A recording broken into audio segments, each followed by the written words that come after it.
Commissioner here. Collector ഓഫീസിൽ നിന്നാ. Collector പറഞ്ഞിട്ടാ വിളിക്കുന്നത്. റെയ്ഡിന് പോലീസിന് വേണം. കളക്ടറെ റെയ്ഡിന് വിട്ടുതരാൻ തൽക്കാലം എന്റെ പക്കൽ പോലീസ് ഇല്ല. 3 കേന്ദ്രമന്ത്രിമാരുടെ കുടുംബമാ ഇന്ന് കൊച്ചിക്കായലിൽ ഉല്ലാസയാത്രയ്ക്ക് വന്നിരിക്കുന്നത്.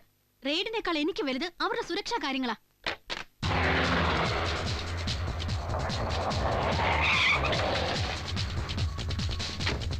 അതെ അതെ, നെക്സ്റ്റ് മന്ത് ബാംഗ്ലൂർ വെച്ചാ ക്ലബിന്റെ ആനുവൽ ഫംഗ്ഷന്റെ ഓർഗനൈസിംഗ് കമ്മിറ്റി കൺവീനർ ഞാൻ അതിന്റെ തിരക്കിലാ.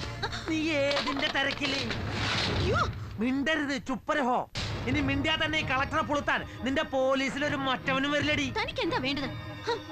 സുനാമി ദുരിതാശ്വാസ ക്യാമ്പിലേക്ക് കേന്ദ്ര ഗവൺമെന്റ് കൊടുത്തുവിട്ട 30 ലോഡ് അരിയാ നിന്റെ അമ്മാവൻ സുനാമി പോലെ അടിച്ചു മാറ്റിയത്.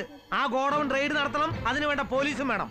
പോലീസ് ഇല്ലെന്ന് ഞാൻ പറഞ്ഞതല്ലേ. കേന്ദ്രമന്ത്രിമാര് കുടുംബവും കൊച്ചിക്കായൽ പണ്ടാറടങ്ങാൻ വരണേന് നീ എന്തിനാണ് കിടന്ന് തുള്ളണേ? മന്ത്രിസംഘത്തിൽ ഡോബിയും ക്ഷൗരക്കാരനും ഇല്ലാത്തതുകൊണ്ടാണ് നിനക്കും നിന്റെ മറ്റവന്മാർക്ക് നിന്ന് തിരിയാൻ സമയമില്ലാത്തത്. പെങ്ങളെ, ഒരു സത്യം ഞാൻ പറയട്ടെ, നിന്നെപ്പ കാണത്തിരി ചന്തണ്ട്. സൂക്ഷിക്കണേ, കേന്ദ്രമാര് മോശക്കാരല്ല, തക്കം കിട്ടിയ പേടിപ്പിക്കും. ഒന്ന് കണ്ണടച്ചു കൊടുത്താ നിന്റെ ഈ തോളിൽ ചുമന്നുകൊണ്ട് നടക്കുന്ന നക്ഷത്രത്തിനാണ് ഇനിയും കൂടും. നീ നിന്റെ സൈന്യം വരണ്ടടി. ഒരു വെടിക്കുള്ള പട്ടാളം എന്റെ അടുത്തുണ്ട്. നക്ഷത്രം ഇല്ലാന്നുള്ളൂ, യൂണിഫോം കാക്കി തന്നെയാ ഓട്ടോറിക്ഷ പട്ടാളം. കളക്ടർ ഒന്ന് നിന്നേ. What do you think of me? എങ്ങനെയാന്ന് അങ്ങാടി സിനിമയിൽ Jayan we are not beggars എന്ന് പറഞ്ഞ് കയ്യടി വാങ്ങിച്ച പോലെ എനിക്ക് നിന്നോട് 2 ഇംഗ്ലീഷ് ഡയലോഗ് പറഞ്ഞ് കയ്യടി പഠിക്കാൻ എനിക്ക് സമയമില്ലടി. ഓട്ടെ, അടി മുട്ട കണ്ണാടി ഗൽബാണ് നീ എന്റെ സൈനബാ.